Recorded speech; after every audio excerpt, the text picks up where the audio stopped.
السلام علیکم ورحمۃ اللہ وبرکاتہ۔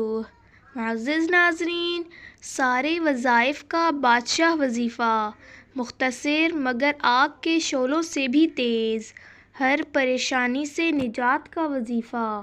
کیا آپ کا کوئی مقصد ہے اور آپ چاہتے ہیں کہ وہ پورا ہو اور آپ کی ہر پریشانی ختم ہو جائے، تو اس کے لیے ہم آپ کو بہت چھوٹا سا نہایت مختصر وظیفہ بتائیں گے، جس سے جلد از جلد آپ کی مراد پوری ہوگی اور آپ کی تمام پریشانیاں ختم ہو جائیں گی۔